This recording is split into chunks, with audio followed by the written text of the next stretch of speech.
Hello, everyone. I'm Miriam Knight from New Consciousness Review, and our next rising star is visionary entrepreneur Paul O'Brien. Paul left an executive position in high tech to invent a new category of multimedia software in 1989. It evolved eventually to become the world's largest astrology and divination website.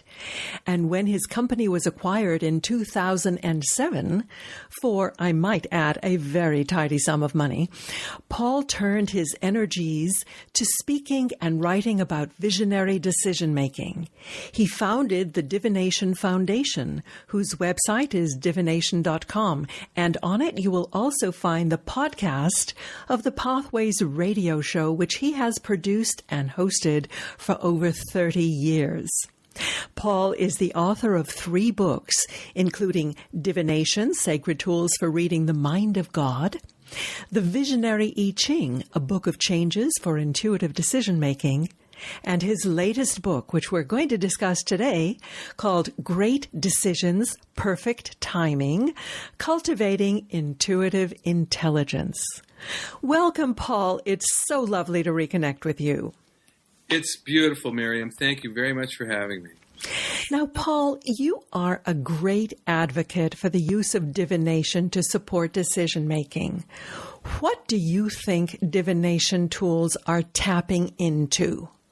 Well, they're tapping into the subconscious, which is basically linked to the collective unconscious, as Carl Jung called it. They're connecting to all of the archetypal powers that are available to us, such as the 64 hexagrams of the I Ching or the 78 cards of Tarot, or the gods and goddesses of all religions. We have all of these resources that we can tap into if we're given the right tools. And that's basically what the book Great Decisions, Perfect Timing is all about.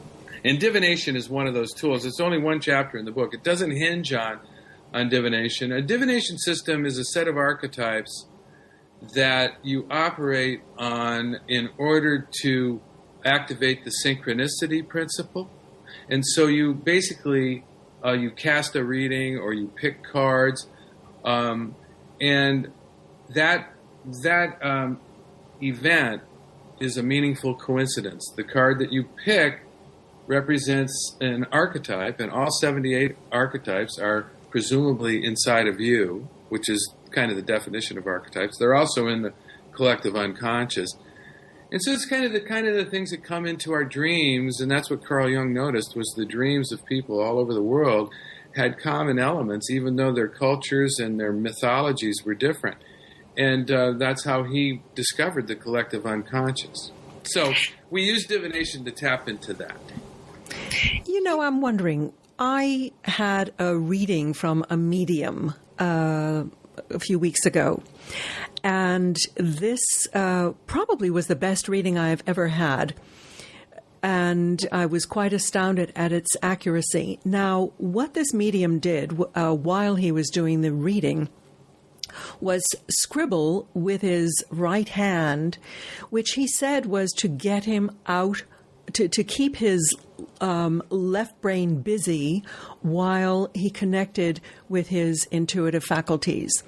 And I'm wondering if the divination tools, astrology, whatever, are really almost like the feather in Dumbo the elephant's nose that enabled him to fly, the magic feather. It really is more a way of gaining your confidence and allowing you to express this intent of connecting with the field of universal intelligence. Oh, that is so well put. I couldn't agree with you more, because basically people who look to these things to predict the future or to give them precise directions or information are looking are missing the point.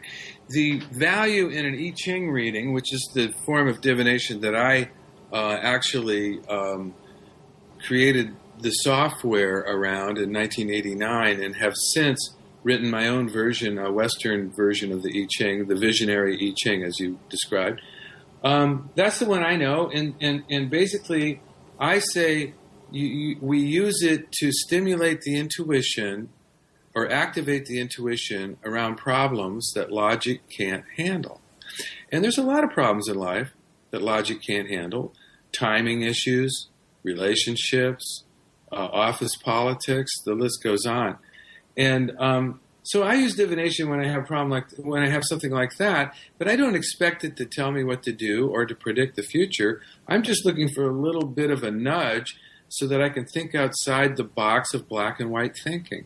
And if I get one new idea, basically it activates your intuition. And so my whole mission in life as an entrepreneur, since I left an executive position as a software marketing specialist in 1988 to start to develop I Ching software, and that for me was all about empowering people with this tool, this interactive I Ching, and later I added Tarot, and then after that, numerology, and then astrology. I wanted to empower people to find their inner psychic or their inner medium and learn how to read between the lines on their own. So that's sort of been my mission in life, is to create tools that empower people to cultivate intuitive intelligence, as the subtitle of my new book says it. Well, when you left the company that you were working for to put everything that you had into the development of this website and software program, that was a major step. Were you using the I Ching to guide you, and how did that work? Well, absolutely. You know, I was using the I Ching. I was actually at that point in my career, I was the vice president of a high-tech company, and I made a lot of money. And I had a high salary, but I was very unhappy with the office politics. The owner was an engineer who had never worked for anybody in his life. Anyway, and I was using the I Ching at work. And that's kind of cumbersome. It was a big book, and I had to find a private closet or something to cast the coins in. And one day it occurred to me, I sure wish I could just do this on my computer. And a light bulb went off that inspired me to see if it could be done. But then I actually was so excited about it, because I had loved the I Ching my entire adult life. But I never made any significant decisions in my entire adult life without consulting the I Ching. Now, did I always let it inform me? Well, sometimes I was better at it than others. Uh-huh. But yeah, no. And so when I actually made the I Ching software, or when I said, hey, I'm going to see if I can do this, I consulted the I Ching, and the I Ching, basically I feel the I Ching told me to do it. And it was, I got the hexagram breakthrough, turning into abundance. Now, the abundance didn't come for another 15 years. But anyway, that's how the I Ching was involved in its own computer-assisted transformation. It's interesting about the timing, because you said that the abundance card or hexagram came up, but it didn't happen for another 15 years. But in that intervening 15 years, you were firmly fixed on the notion of abundance. So it could very well be just invoking the law of attraction. Well, you know, I didn't think about abundance as much as I thought about meaning. You know, I chose meaning over money. I left a high-paying job to do this very risky, foolhardy thing, really. All of my peers thought I was crazy to think that I could make a business out of I Ching software in 1989, and they were pretty right. But I was so fascinated by the I Ching, by that point in my life. I've been using it for 20 years almost, and I was fascinated by the potential of multimedia software. So there was this creative fixation that developed within me, and I was in love with I was just fascinated by the idea of developing the intersection between these two things that had fascinated me for a long time. So it kind of got a hold of me. My motto at the time was, wherever God drags me, I will follow, because I couldn't rationalize it any other way. But really, what I was looking for above all was what I called creative freedom, and that was a very modest. That had a very modest definition. It just meant making a living doing something that was meaningful to me or something I cared about. It wasn't paying off the mortgage. It wasn't becoming wealthy. It wasn't. It wasn't what it turned into. But so it's a great story, and that's the book has my story in there. The story of somebody who chose meaning over money, and then the money came anyway. But it was never really about making a lot of money, because I could not even fathom that I Ching software could ever have that big a market. Sure. At the time. And it still doesn't. The I Ching, so I have an I Ching app now called the Visionary I Ching. It's in the Apple Store, it's in the Google Store, and it's fantastic, and I love it. And it's through the nonprofit Divination Foundation. But in my career as an entrepreneur and a product developer, the I Ching was the least remunerative thing I ever did. But it was the soul of the whole thing. I think it also illustrates what happens when you work from the soul, from your heart and soul. Right. And it's really the success that you've had is icing on the cake. Well, and it's more creative freedom is what it is. Absolutely. I attracted creative freedom in spades, but I didn't even fully visualize it.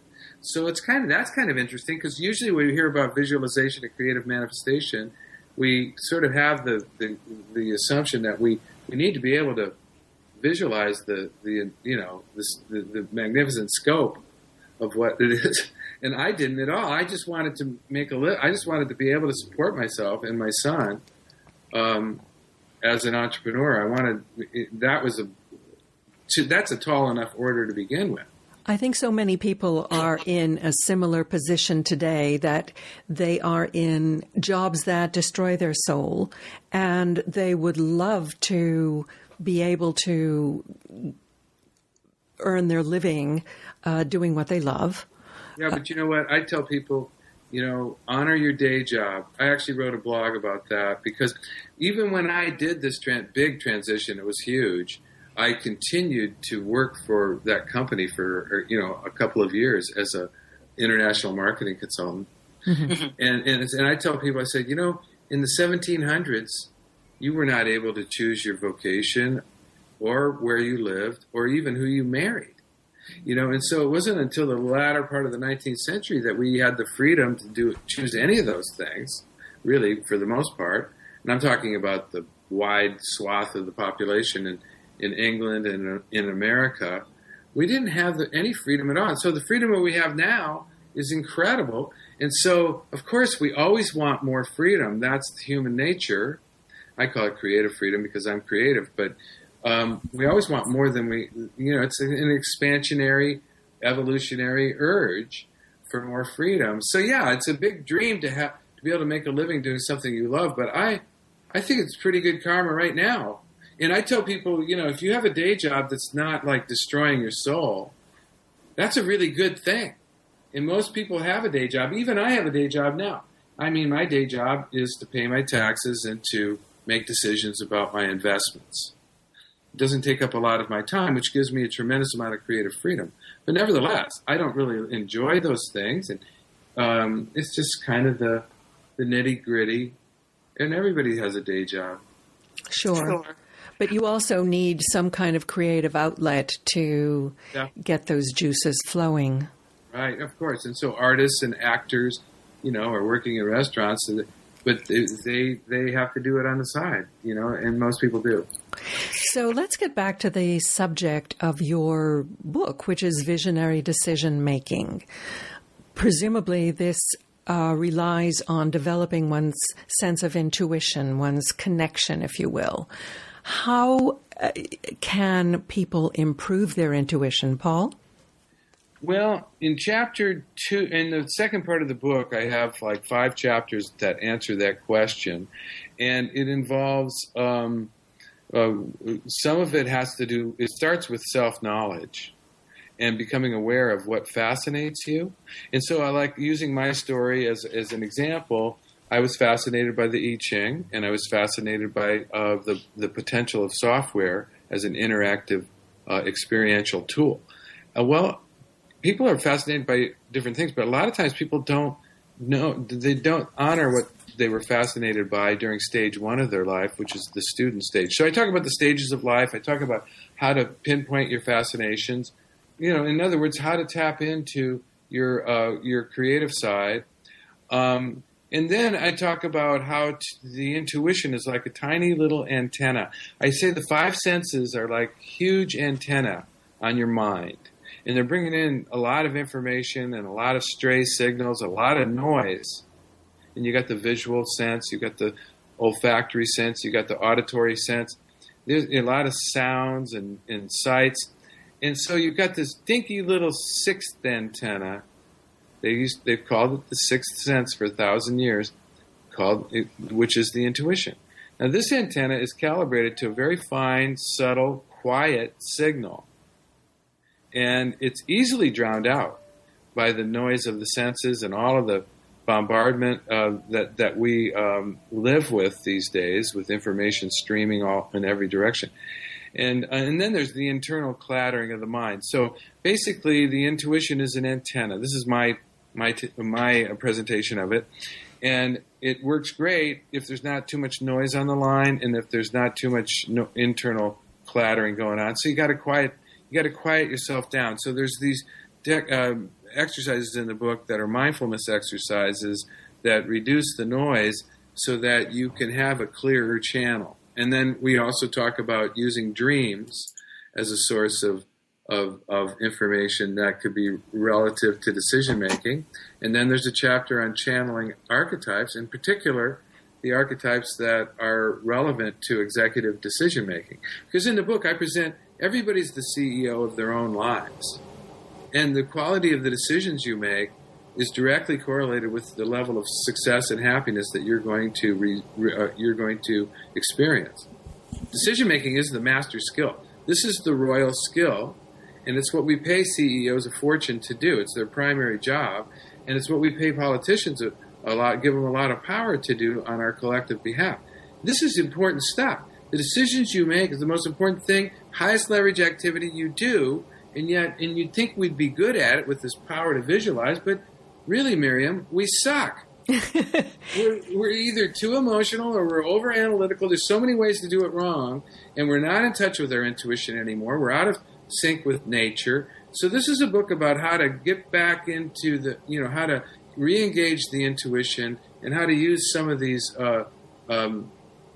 psychological constructs like archetypes and the synchronicity principle to make better decisions, and then cultivate your intuition in the process.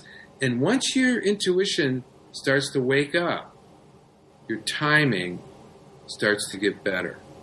And why is that? Because timing is a decision. It's answering the question, when should I make my move?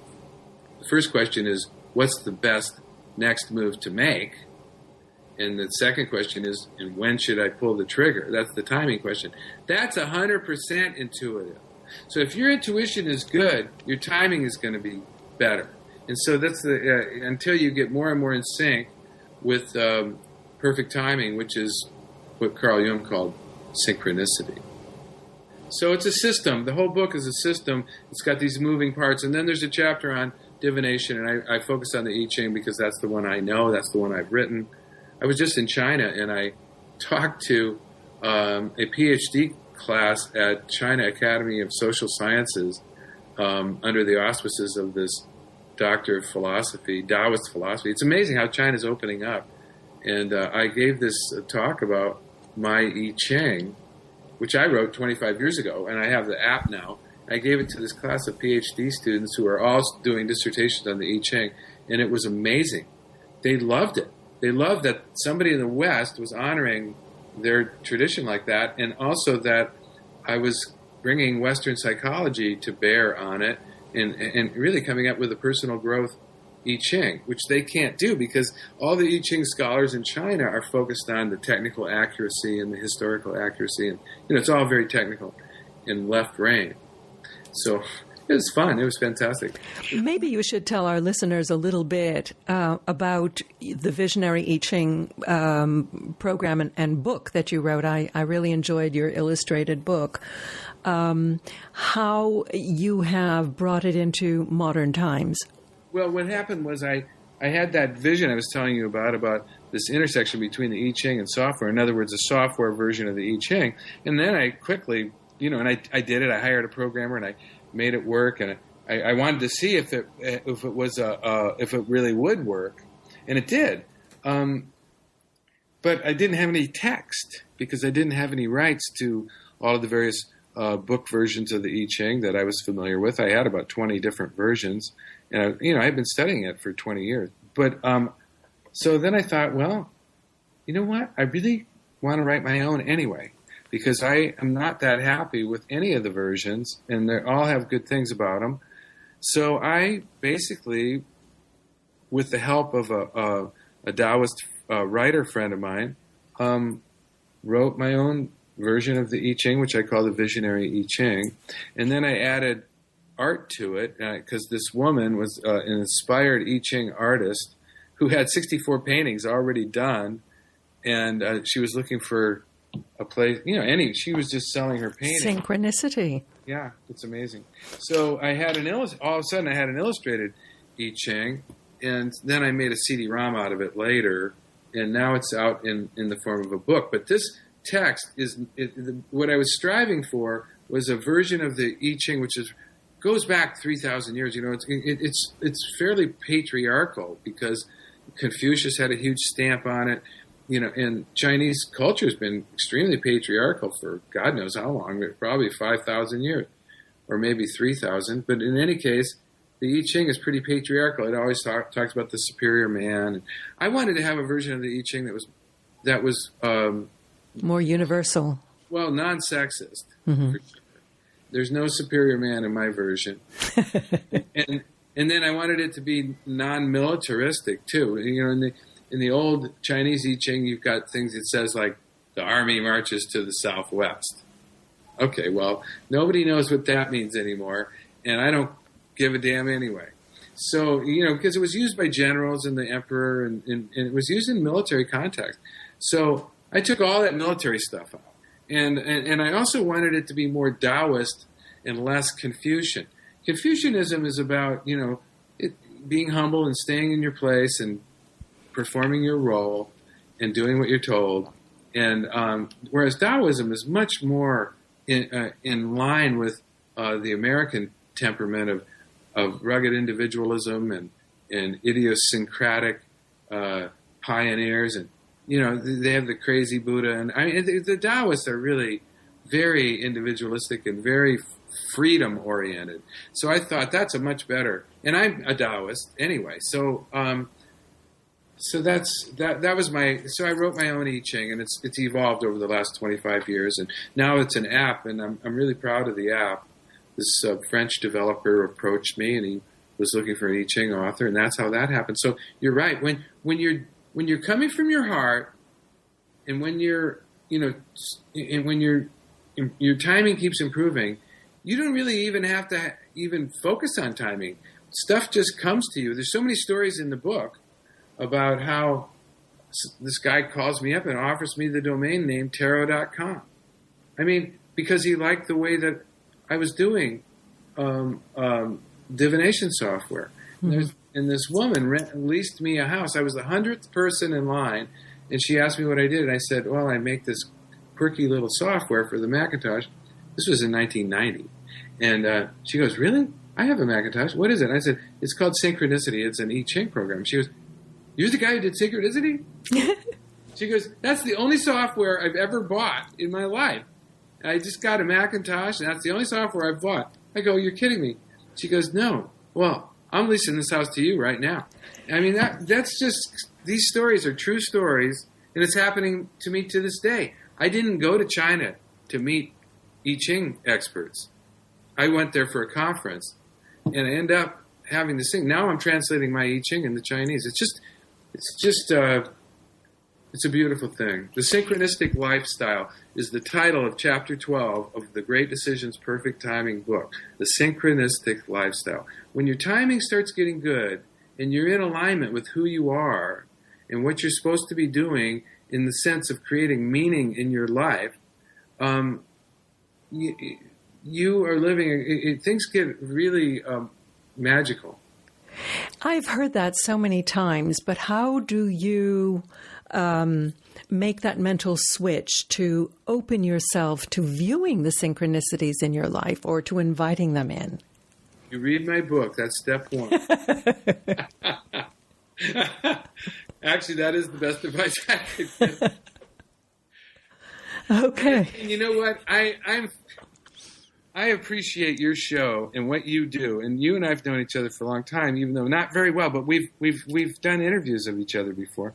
And I love what you're doing, and I appreciate it. And I want to support, I want to make a gift right now to you and your listeners about the book, because I have a way I can give it to them if they can abide an electronic version.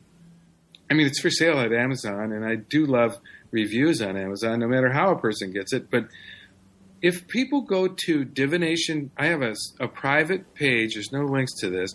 If people go to divination.com/free book, they can download a copy of the entire thing for a Kindle or for an iPad or a PDF version.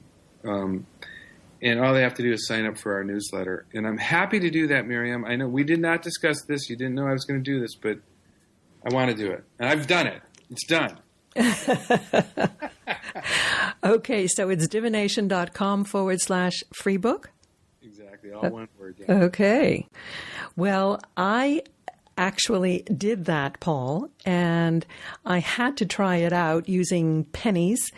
And I have to say, I was pretty dumbfounded at the depth of the advice and the applicability of it. And, we don't have that much time left in our interview today, but what is the intersection of synchronicity, intuition, aside from reading your book? What piece of advice can you give people to invite that into their lives? Well, Chapter 11 is entitled Belief Engineering, and if we can start cultivating, we need to, and what I say in that chapter is we need to update our beliefs just like we update the apps on our smartphone. Beliefs need to always be subject to change and upgrading. And so there are some visionary beliefs that I would ask people to entertain and at least try out. And one of them is that change is your friend. If you believe that change is your friend, then you're starting to invite synchronicities into your consciousness, because they're happening all the time. But we're afraid of change to a great extent. Or some people, sometimes we think change is a threat, or we feel that change is a threat. But if you can cultivate the belief that change is your friend, then you're going to be more open to noticing the synchronicities that are happening all the time. Another belief that you can entertain and just try it on and see how it works. You don't have to prove anything, is everything happens for a reason. Now, I can't prove that, Miriam, and I'll never be able to prove that, but I believe that. Why do I believe that? Because it works. It works for me to think that everything happens for a reason, and to also understand that it's not my job to know what the reason is necessarily. I mean, of course I want to know, and people agonize over things. Why did this happen to me? And oh my God, why did this happen to me? And that is the biggest waste of time. And if they would just say, well, I don't know why this happened to me. Maybe I will in a few months or a year. But no matter what, I know it's happening for a reason. And even though maybe it feels like a setback, maybe there's a good reason. I'm avoiding going into some deep pit or some dead end street, or there's some new opportunity that wants an opening. We don't know. We're not in control. So everything happens for a reason. So we entertain these kind of beliefs, and then we start noticing signals, the synchronicities, and intuition is. The ability to read between the lines. It's the ability to see these patterns and connect the dots in new ways. using the sixth sense. So that's Right. I'll just leave you with those notes. Okay. And so, Paul, your website is divination.com? That's right. That's the one to go to. Right. Well, we have been speaking with Paul O'Brien about his book, Great Decisions, Perfect Timing, Cultivating Intuitive Intelligence. And you could tell from the discussion that it's a book very worthwhile picking up. Paul, thanks so much for being with us today. It's been a pleasure, Miriam. I'm Miriam Knight. Thank you for listening. Goodbye.